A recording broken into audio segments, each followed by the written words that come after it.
Con 71 años, después de perder mi empleo, descubrí que alguien estaba llamando a cada empresa donde yo intentaba trabajar y diciendo que yo tenía antecedentes penales. Esa persona conocía mi CURP, mi historial, mi rutina, y me tomó demasiado tiempo aceptar quién era. ¿Desde qué país nos estás viendo? Cuéntame en los comentarios. Me encanta saber desde dónde me acompañan. Yo nunca pensé que iba a necesitar buscar empleo a los 71 años. Esa no era la vida que yo había imaginado para esta época. Lleno, imaginaba el jardín, el tejido en las tardes de jueves, tal vez un viaje corto con las amigas de la iglesia una vez al año. Imaginaba despertar sin prisa. Imaginaba, al menos, tener paz. Mi nombre es Shanat Maris Fontana. Nací en un pueblo pequeño en el interior de Michoacán. Crecí ayudando a mi madre a lavar ajeno. Me casé joven, crié a 3 hijos, casi sola, mientras mi marido trabajaba viajando. Y cuando él murió, hace 11 años, aprendí a poner las cuentas al día con lo que ganaba de costurera y con un trabajo de medio tiempo en una farmacia de barrio. Nunca fui rica, pero nunca faltó comida ni la luz encendida. La farmacia cerró en marzo del año pasado. No fue culpa mía, no fue culpa de nadie en específico. El dueño tuvo un problema de salud serio, sus hijos vivían fuera y no quisieron encargarse del negocio. Y después de 22 años, la farmacia simplemente dejó de existir. Recibí lo que me correspondía, firmé los papeles y el último viernes del mes tomé mi bolsa y salí por la puerta de vidrio por última vez sin mirar atrás, porque si miraba me iba a soltar a llorar en la banqueta. El problema era simple y brutal al mismo tiempo. Mi pensión no pagaba todas mis cuentas, nunca lo hizo. Yo siempre trabajé para complementar. Y ahora que ese complemento había desaparecido, necesitaba encontrar otro. No era capricho, no era vanidad, no era terquedad de vieja que no sabe detenerse. Era matemática. Renta, medicina para la presión, recibo de luz, gas, mandado. La matemática no miente y no tiene paciencia con los sentimientos. Entonces empecé a buscar. No era fácil, yo lo sabía. Soy vieja, soy mujer, y el mercado de trabajo nos mira con esa sonrisa educada, que quiere decir gracias, pero no. Pero yo tenía experiencia, tenía disposición, tenía referencias de 22 años en una misma farmacia y tenía una reputación en mi ciudad que me tomó la vida entera construir. Conocía a todo el mundo me conocía. Pensé que eso iba a contar para algo. La primera oportunidad fue en una clínica de fisioterapia en Zapopan, que necesitaba una recepcionista para medio tiempo, de las 13 a las 18 horas. Perfecto para mí. Fui hasta allá personalmente, hablé con la muchacha del frente, dejé mi solicitud de empleo impresa en una hoja que mi nieta me ayudó a dar formato en la computadora. La muchacha fue simpática, dijo que se la iba a pasar a la coordinadora, dijo que me llamaban en máximo 3 días. Llamaron, pero no era la respuesta que yo esperaba. La coordinadora fue gentil, esa gentileza que duele más que la grosería. Dijo que habían recibido algunas informaciones que las preocupaban, que antes de avanzar en el proceso, ellas necesitarían que yo aclarara ciertas cosas relacionadas a mi historial. Me quedé sin entender. ¿Qué historial? Mi historial era 22 años detrás de un mostrador de farmacia, contando pastillas y sonriendo a gente enferma. ¿Qué historial podía asustar a alguien? Ella no quiso detallar por teléfono.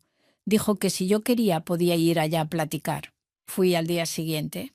La coordinadora se llamaba Yatsiri.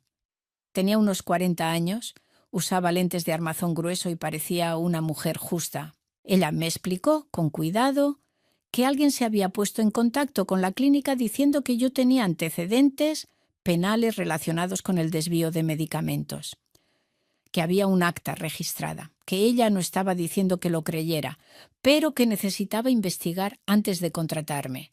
Me senté en aquella silla y sentí que el suelo se salía de debajo de mis pies. Desvío de medicamentos. Yo, que pasé 22 años contando cada pastilla 2 veces para no errar la dosis del cliente. Yo, que devolví cambio mal dado más veces de las que puedo recordar, porque mi conciencia no me dejaba quedarme con lo que no era mío. Desvío de medicamentos. Le expliqué todo a Yatsiri. Le mostré mis referencias, ofrecí contacto directo con el dueño de la antigua farmacia, que estaba internado pero que ciertamente iba a confirmar cada palabra que dije. Ella escuchó con atención, anotó algunas cosas, dijo que iba a verificar y que me daría una respuesta. La respuesta llegó 4 días después por mensaje. Agradecemos su interés, pero optamos por seguir con otro perfil. Guardé el celular, fui a la cocina. Lavé 3 platos que ya estaban limpios porque mis manos necesitaban hacer algo, mientras mi cabeza intentaba procesar lo que estaba pasando.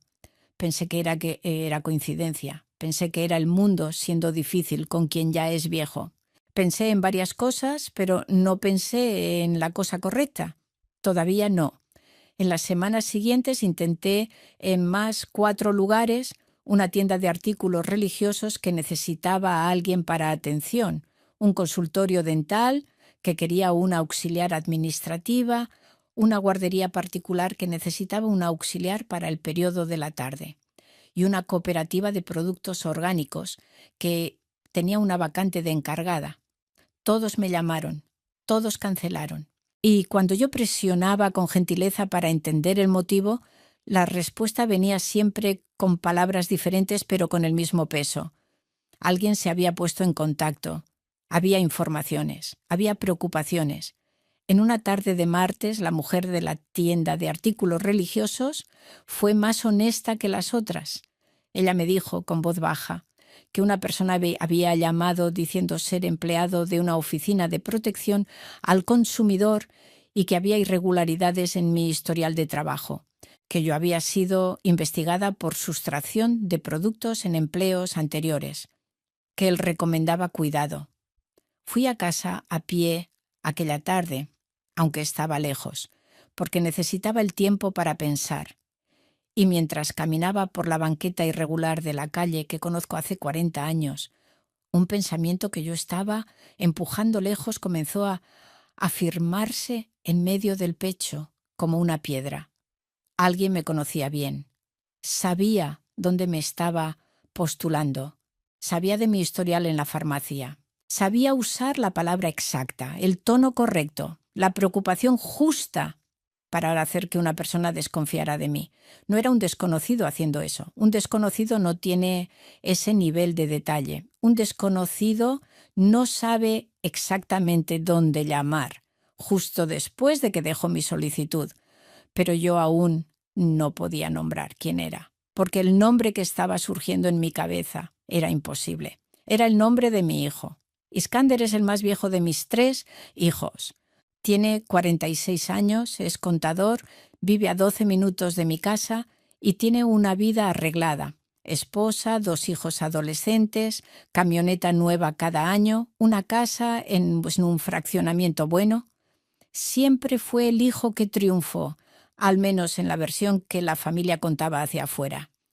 Pero yo soy la madre, y una madre guarda ciertas cosas que no le cuenta a nadie. Iskander siempre tuvo una forma de controlar. Cuando era pequeño era el hermano que organizaba los juguetes de los otros y se ponía nervioso cuando alguien movía el orden que él había establecido. Cuando creció, se volvió el hijo que opinaba sobre todo, dónde debía guardar mi dinero, con quién debía o no debía relacionarme después de que su padre murió, qué debía hacer con la casa que me quedó de herencia. Yo siempre escuchaba, a veces aceptaba, a veces no aceptaba, y fui sobrellevándolo. Cuando la farmacia cerró, Iskander fue el primero en llamar. Su voz tenía esa mezcla que aprendí a reconocer a lo largo de los años. Preocupación genuina mezclada con un placer casi imperceptible de tener la razón. Él siempre pensó que yo trabajaba demasiado para mi edad. Siempre pensó que yo debía depender más de él. Siempre pensó, aunque nunca lo hubiera dicho así, en palabras, que una madre vieja que trabaja es una madre que no necesita de los hijos. Cuando le dije que iba a buscar otro empleo, él no gritó, no discutió, apenas hizo una pausa y dijo que iba a desear que yo hallara lo que necesitaba, pero que la oferta de ayuda financiera estaba en pie si yo cambiaba de idea. Era una frase generosa en la superficie. Por debajo tenía otra cosa. Tenía: prefiero que me necesites. Pero yo aún no había unido los puntos. Todavía estaba pensando que el problema era el mercado de trabajo, mi edad, la falta de suerte. Hasta el día que fui a la cooperativa de orgánicos a buscar una respuesta más clara sobre el rechazo de ellos, y la mujer que me atendió, una joven de cabello recogido, que parecía sinceramente apenada con la situación, me dijo una cosa que se quedó en mi cabeza como un anzuelo. La persona que llamó para nosotros sabía cosas muy específicas sobre usted, señora. Sabía el nombre de la farmacia, el nombre del dueño, cuántos años trabajó usted allí. Sabía cosas que nosotros no íbamos a saber buscando en Internet. Volví a casa, me senté en la mesa de la cocina y me quedé mirando la pared por un tiempo que no sé decir cuánto fue. Una taza de café se enfrió a mi lado sin que yo la bebiera. El gato de mi vecina maullaba allá afuera. El reloj de la sala marcaba cada segundo en voz alta como hace desde los años 80. Alguien que sabía el nombre de la farmacia, el nombre del dueño. ¿Cuántos años trabajé allá? Eso no era investigación. Eso era intimidad. Eso era alguien que vivió cerca de mí, que oyó mis historias, que estuvo en mi mesa del comedor. Tomé el celular y fui a mirar las llamadas que yo había recibido en los días anteriores a cada rechazo. Miré los mensajes, fui recordando cada candidatura, cada fecha, cada detalle, y fui percibiendo un patrón que me dio un asco físico, ese tipo de asco que no viene del estómago, viene de otro lugar. Cada vez que yo le contaba a Iskander que había dejado una solicitud en algún lugar, 2 o 3 días después yo recibía la llamada de rechazo. Cuando yo no le contaba a él, nada pasaba. La lista de lugares donde fui rechazada era exactamente la lista de los lugares que yo le había mencionado a él en plática. Los lugares de los que yo no hablé con nadie continuaban en silencio. Ninguna llamada extraña, ningún rechazo por motivo misterioso. Necesité ir hasta el baño, abrir la llave y poner el rostro debajo del agua fría por un momento, porque mi cabeza estaba rechazando lo que mi instinto ya sabía. Mi hijo me estaba saboteando. No era paranoia de vieja, no era imaginación. Era un patrón claro y documentado en la memoria de la mujer que conoce a ese hombre desde que él no sabía caminar. Yo cargué a ese niño dentro de mi cuerpo por 9 meses. Yo me quedé despierta noches enteras cuando él tuvo fiebre de 40 grados a los 2 años. Yo lavé su ropa, calenté su leche, le enseñé a amarrarse los zapatos y a pedir disculpas cuando se equivocaba. Y ahora él estaba llamando a mis empleadores potenciales diciendo que yo tenía antecedentes penales. Lloré. No voy a mentir que no lloré. Lloré mucho, sola en el baño, con la llave abierta para ahogar el sonido, porque incluso cuando el dolor es grande, una tiene el hábito de proteger la dignidad que construyó a lo largo de 71 años. Pero cuando terminé de llorar, me lavé el rostro, me miré al espejo y pensé, ahora que lo sé, ¿qué voy a hacer con esto? Yo no iba a ningún lado a base de sentimiento. El sentimiento no prueba nada. Yo necesitaba certeza. Necesitaba prueba concreta, del tipo que una persona no puede negar con una explicación o con una cara de llanto. Resolví hacer una prueba.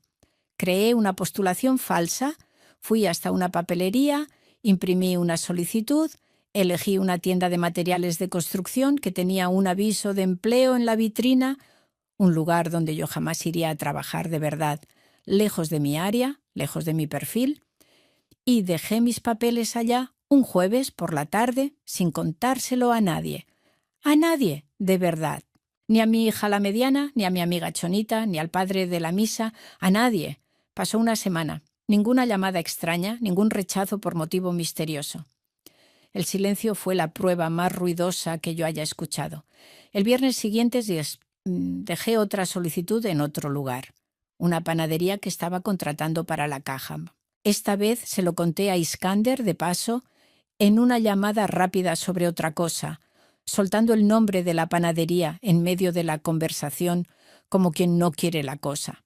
El martes, la panadería me llamó para decir que no podrían contratarme por cuenta de informaciones recibidas sobre mi editorial. Me quedé sentada con el teléfono en el regazo por un largo tiempo.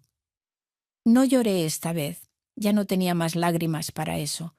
Tenía certeza. Y la certeza tiene un peso diferente al dolor. La certeza pide acción. El problema de saber la verdad es que no puedes deshacer lo que sabes. No hay cómo volver al tiempo en que yo pensaba que mi hijo me amaba de una forma limpia, sin intención, sin control escondido. Ese tiempo se acabó aquel martes, con el teléfono en mi regazo. Pero antes de hacer cualquier cosa, yo necesitaba entender mejor el tamaño del problema, porque yo no quería apenas detener lo que estaba pasando. Yo necesitaba entender por qué. Un hijo no sabotea a la madre sin un motivo que en su cabeza hace algún sentido. Fui a pensar en las conversaciones de los últimos meses, en la forma en que Iskander se había movilizado justo después de la muerte de mi marido para ayudar a organizar las finanzas. Él tenía acceso a mi cuenta bancaria porque yo firmé un poder en la época, cuando yo estaba en medio del duelo y no podía pensar bien. Nunca cancelé ese poder. No pensé que lo necesitara, pensé en la casa. La casa que estaba a mi nombre, que mi marido y yo compramos a trompicones a lo largo de 30 años de casados. Una casa pequeña en el barrio viejo, pero bien ubicada, y que en los últimos años se había valorizado de una forma que yo no esperaba. En una plática unos 8 meses atrás, Iskander había sugerido, con todo el cuidado del mundo, que tal vez era hora de que yo pensara en vivir con ellos, que yo estaba vieja para estar sola, que la casa podía ser vendida y el dinero podía ser invertido de una forma más segura, que él cuidaría de todo.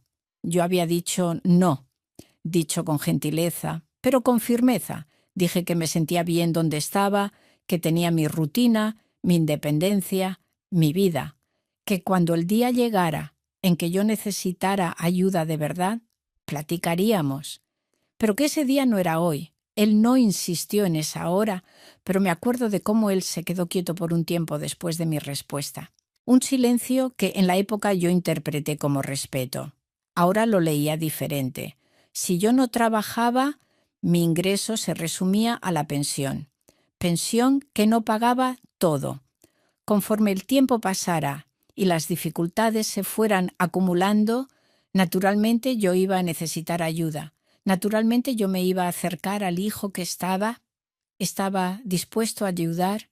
Naturalmente, en algún momento la plática sobre la casa iba a volver. Y esta vez yo estaría en una posición mucho más débil para decir no. No era locura de mi cabeza. Era una lógica fría, calculada, del tipo que un contador reconoce bien, debilita la posición de la otra parte antes de sentarte a negociar. Yo era la otra parte, y la otra parte era su madre.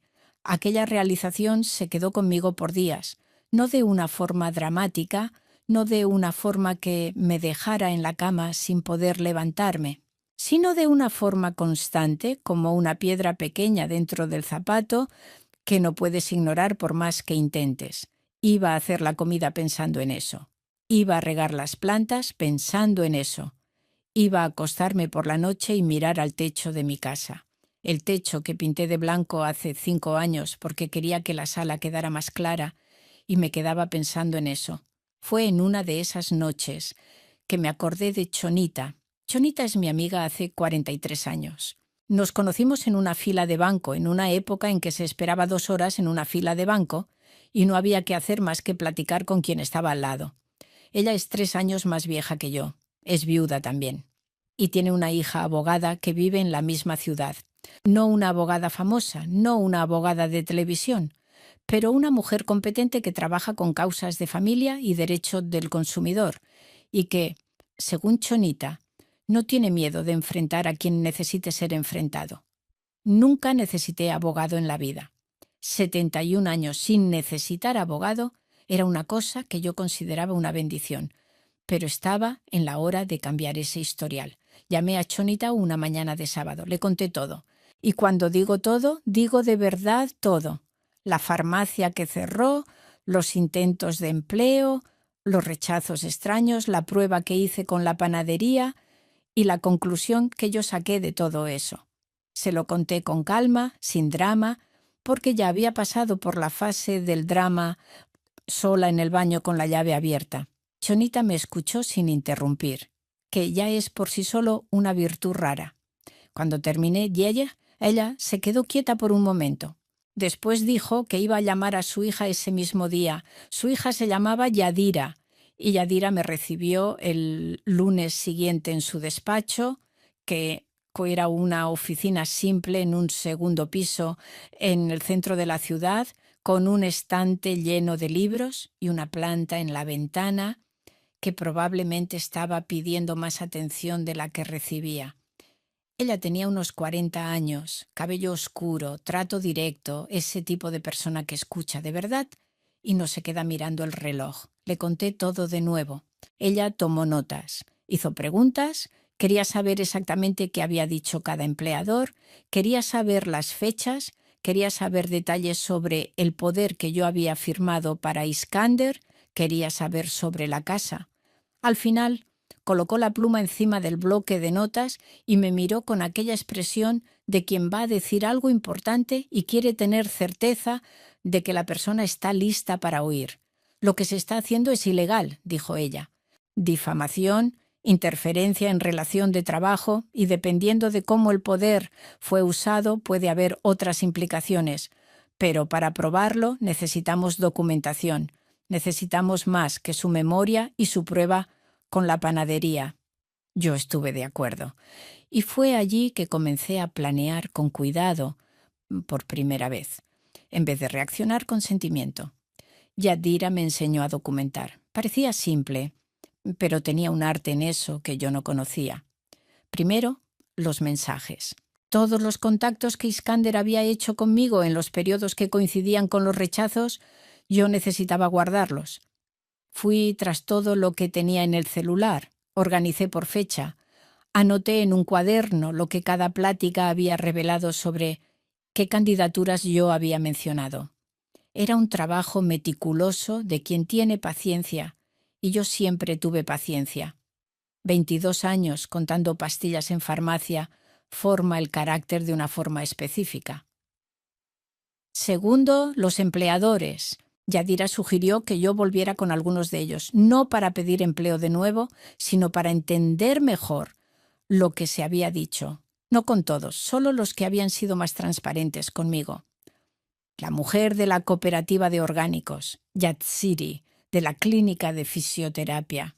Fui personalmente a cada una, me presenté de nuevo, agradecí la honestidad que ellas habían tenido conmigo anteriormente y expliqué que estaba investigando lo que había pasado porque estaba siendo víctima de calumnia. No llegué con acusación, no llegué pidiendo que ellas se metieran en problema ajeno, llegué como una señora de 71 años que estaba intentando entender la verdad y que necesitaba ayuda. Las personas son más generosas de lo que uno imagina cuando las abordas con dignidad. Yatsiri, de la clínica, todavía tenía una nota sobre la llamada que había recibido. La fecha, el horario, el número que apareció en el identificador de llamadas. Ella fotografió la nota y me la mandó por celular. Yadira verificó. Era un número de teléfono público, un teléfono de monedas, pero la fecha y el horario eran precisos y coincidían con un periodo en que Iskander me había llamado aquel mismo día, por la mañana, cuando yo había, sin darme cuenta, mencionado que iba a dejar solicitud en la clínica. La mujer de la cooperativa recordaba la voz de la persona que había llamado, dijo que era un hombre, voz grave, trato firme, que se identificó como alguien preocupado con el bienestar de los clientes del establecimiento. Ella me dio el día y la hora aproximada. Yo fui guardando cada pedazo como si estuviera armando un rompecabezas que yo nunca quise tener que armar. El paso siguiente fue más difícil. Yadira dijo que yo necesitaba tener una conversación con Iskander, pero no la conversación que yo quería tener, aquella donde yo me desahogaba, confrontaba, lloraba, pedía explicación. No, la conversación necesitaba ser estratégica, necesitaba ser una conversación en la que yo lo dejara hablar, que yo le hiciera preguntas abiertas y que si fuera posible él dijera alguna cosa que quedara registrada. En ciertos lugares y en ciertas situaciones, grabar una conversación en la que tú participas es legal, siempre que seas una de las partes. Yadira explicó los detalles. Yo entendí lo suficiente para saber lo que necesitaba hacer. Llamé a Iskander una tarde de miércoles. Dije que me estaba sintiendo mal, que me había quedado pensando en la plática sobre la casa que habíamos tenido meses atrás, que tal vez él tuviera razón y que yo estaba abriendo mi mente a la posibilidad de mudarme. No era verdad ninguna de esas cosas, pero era el anzuelo correcto.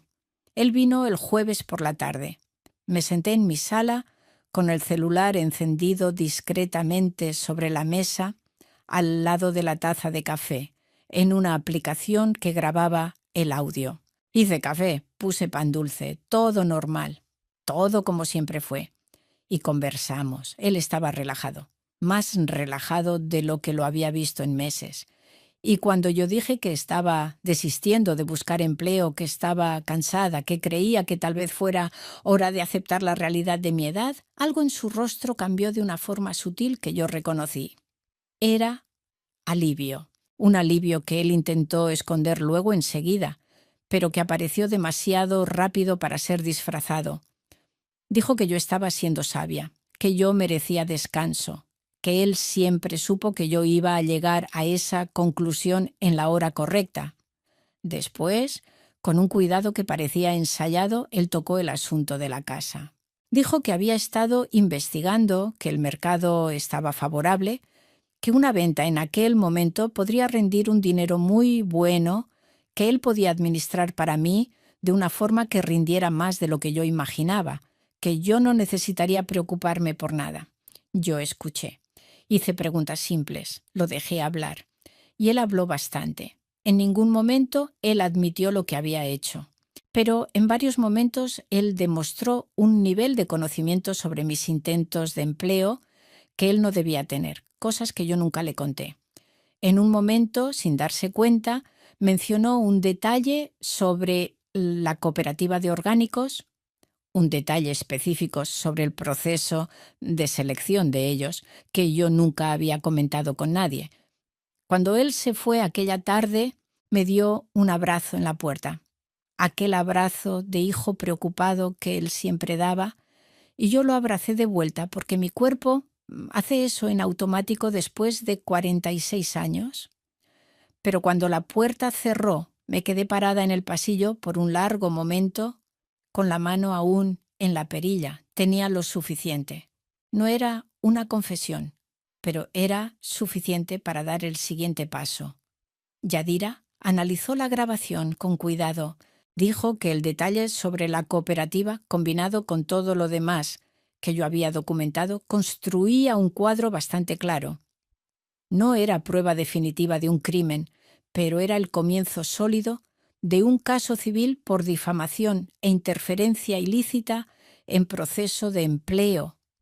Antes de meter cualquier cosa en el papel, ella me hizo una pregunta que yo necesitaba responder sola. ¿Qué quería yo como resultado? Era una pregunta más difícil de lo que parecía. Yo no quería destruir a mi hijo. No quería que fuera preso, no quería que la familia se hiciera pedazos, que nunca más se juntarían, pero yo tampoco quería volver al mismo lugar donde yo estaba antes de saber, donde yo era manipulada sin darme cuenta y donde mi vida era conducida por manos que yo no podía ver. Quería poder trabajar, quería que mi reputación volviera así a ser lo que era, y quería de alguna forma que Iskander entendiera lo que él había hecho. No para que yo pudiera verlo humillarse, sino porque yo era la madre de él y todavía, a pesar de todo, quería que él fuera una persona mejor. Yadira dijo que había un camino antes de lo jurídico, una notificación extrajudicial, formal, firmada por ella como abogada que dejaría claro lo que nosotros sabíamos, lo que habíamos documentado y lo que pasaría si el comportamiento no cesara inmediatamente. No era una amenaza vacía, era una oportunidad de detenerse antes de que las consecuencias fueran mucho mayores. La notificación fue enviada por carta certificada. Llegó para Iskander una mañana de lunes y yo supe de eso porque su esposa, Mariana, me llamó aquella tarde. Mariana. Yo necesitaba hablar sobre Mariana. Ella e Iskander estaban casados hace 20 años. Yo siempre la consideré parte de mi familia y creo que ella me consideraba parte de la de ella también. Era una mujer sensata, trabajadora, y yo nunca vi en ella el mismo patrón de control que veía en el marido. Cuando ella me llamó, su voz estaba diferente, no rabiosa, no defensiva. Estaba diferente de una forma que yo reconocí como vergüenza. Dijo que necesitaba verme, que tenía cosas que decirme que no conseguía decir por teléfono. Fuimos a tomar café en un lugar neutro, lejos del barrio de cualquiera de las dos. Ella llegó antes que yo. Estaba sentada en un rincón con las manos alrededor de la taza. Y cuando me vio, ella se levantó pero no sonrió. Me contó cosas que yo no esperaba oír, que ella sabía, no de todo, no de los detalles, pero sabía que Iskander había hecho llamadas. Ella lo había descubierto hacía algunas semanas cuando encontró anotaciones en el despacho de él en casa. Nombres de empresas, números de teléfono y al lado pequeñas marcas. El mismo patrón que en la historia de Caroline estaba en un cuaderno azul con marcas rojas. Ella dijo que lo había confrontado, que él lo había negado al principio y después había intentado justificar diciendo que estaba protegiendo a la familia, que yo estaba vieja de más para trabajar, que si yo me lastimaba o enfermaba en el empleo, iba a ser problema para todo el mundo, que era mejor para mí quedarme en casa. Mariana dijo que no estuvo de acuerdo, que aquello no era protección y que me lo estaba contando porque creía que yo merecía saberlo y porque ella misma no sabía cómo convivir con aquello guardado. Yo la escuché hablar por 1 hora, no interrumpí, no defendí al hijo, no defendí a la nuera, escuché de verdad, porque a veces escuchar es el único acto de amor que todavía nos es posible. Cuando ella terminó, pregunté qué pretendía hacer ella. Ella dijo que no sabía, que estaba intentando entender quién era el hombre con el que se había casado, que sus hijos todavía eran adolescentes y que había una familia entera en aquel hilo. Yo entendí. Yo tenía 71 años de entendimiento acumulado sobre cuánto la vida es complicada. Pero le dije a ella con gentileza y con firmeza: yo no iba a detener el proceso, no por rabia, no por venganza, sino porque lo que Iskander había hecho tenía consecuencias reales en mi vida, y consecuencias reales necesitan respuestas reales. El amor no me obligaba a aceptar ser saboteada en silencio. Ella sintió con la cabeza, y nos quedamos un tiempo en silencio, las dos, con el café enfriándose. Después de que Yadira entró en escena de verdad, las cosas se aceleraron.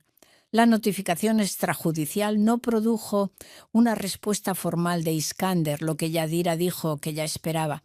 El paso siguiente fue ver el proceso civil interpuesto en el juzgado de mi ciudad con toda la documentación que nosotros habíamos acumulado. Las fechas, las grabaciones, las anotaciones de los empleadores, el detalle sobre la cooperativa, los mensajes que él me había enviado en los periodos relevantes. Cuando Iskander fue notificado del proceso, él me llamó. Yo atendí. Una vez, solo para dejar clara una cosa. Dije que no quería destruirlo, que lo amaba como madre ama a hijo, que ese amor no se iba a ir porque él hubiera hecho algo malo, pero que yo había trabajado la vida entera para tener dignidad e independencia, y que nadie, ni hijo, ni nadie, me iba a quitar eso mientras yo tuviera salud y voluntad de andar con mis propias piernas. Él se quedó en silencio. Después colgó. No llamé de vuelta, no mandé mensaje. Dejé que el proceso hablara por mí. El proceso tomó meses. No voy a romantizar eso. Meses de audiencias programadas y reprogramadas, de documentos pedidos y enviados de pláticas con Yadira, que a veces duraban 20 minutos y a veces duraban una tarde entera. Para una mujer de 71 años que solo quería trabajar en paz, era una carga pesada, pero era una carga que yo elegí cargar de ojos abiertos. Iskander contrató a un abogado, un hombre joven, seguro de sí mismo, que intentó construir un argumento de que las llamadas, si hubieran ocurrido, eran apenas expresión de la preocupación legítima de un hijo con la salud y la seguridad de la madre, que no había intención de perjudicar, que yo estaba interpretando mal una situación compleja. Yadira no necesitó ni elevar la voz para deshacer ese argumento. Presentó las fechas, los números de teléfono, el detalle sobre la cooperativa que Iskander había mencionado en nuestra plática grabada y los testimonios escritos de 2 empleadores que confirmaron haber recibido llamadas de un hombre que se identificó como familiar preocupado, alertando sobre supuestos antecedentes penales. Antecedentes penales, la palabra que había sido dicha sobre mí, Sanat Maris Fontana, que nunca ni siquiera tuve una multa de tránsito. El juez fue directo. Dijo que la documentación era suficientemente robusta para configurar difamación e interferencia ilícita en proceso de contratación, que el intento de justificar como preocupación familiar no lo eximía de responsabilidad por el daño causado, que la reparación debería cubrir los meses de ingresos que yo había perdido por no conseguir empleo, más daños morales. El número de la sentencia no era astronómico. No me iba a hacer rica, pero era justo. Y la justicia a veces no necesita ser grande para ser real. Iskander no apeló. Creo que su abogado le dijo a él lo que el abogado de aquel otro hombre le había dicho. Las pruebas están contra ti. Es mejor detenerse aquí. Él pagó. En abonos a lo largo de un año, pero pagó. Lo que pasó después de eso en la familia lo voy a contar con honestidad, porque es la parte más difícil de explicar. Mi hija, la mediana, Seltsin, que vive en otro estado, se puso furiosa cuando supo. No conmigo. Conmigo ella se puso de un lado solo, con cuidado y con tristeza. Ella se puso furiosa con Iskander, con una rabia de hermana menor que tiene memoria buena y que fue recordando a lo largo de la plática otros episodios a lo largo de los años en que él había intentado controlar situaciones que no eran de él. Ella dijo cosas que yo escuché y guardé, no para usar contra nadie, sino para entender mejor la historia de la familia que yo había creado. El hijo más joven, Cuauhtémoc, que siempre fue el más quieto de los 3, me llamó una noche y se quedó en silencio por un tiempo antes de hablar. Después dijo: «Mamá, yo no sabía, pero necesito pedirte disculpa aún no sabiendo, porque creo que yo debía haber prestado más atención». Esa frase se quedó conmigo. Hay una generosidad en esa frase que es rara. En cuanto a Iskander, lo que pasó fue más complicado de lo que yo esperaba, pero de una buena forma. Meses después de la sentencia, Mariana me llamó de nuevo. Dijo que él había empezado a hacer terapia. No por orden de nadie, no porque el juez mandara, sino porque alguna cosa en el proceso, alguna cosa en ver lo que él había hecho, documentado en blanco y negro y presentado en un tribunal, había roto alguna ilusión que él cargaba sobre sí mismo. Ella dijo que él no estaba listo para llamarme, que probablemente iba a tardar, pero que ella creía que un día él lo haría. Yo dije que cuando ese día llegara yo iba a atender. ¿Por qué es eso? 71 años enseñan algunas cosas que ninguna otra cosa enseña. Una de ellas es que las personas son capaces de cambiar, pero que cambiar de verdad es doloroso y lento y no tiene garantía. Otra es que perdonar no es lo mismo que olvidar, y que yo no necesito olvidar para ser libre.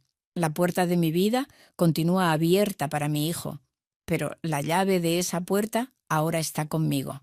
Él no decide más cuándo se abre, ni cuánto abre, ni en qué condiciones.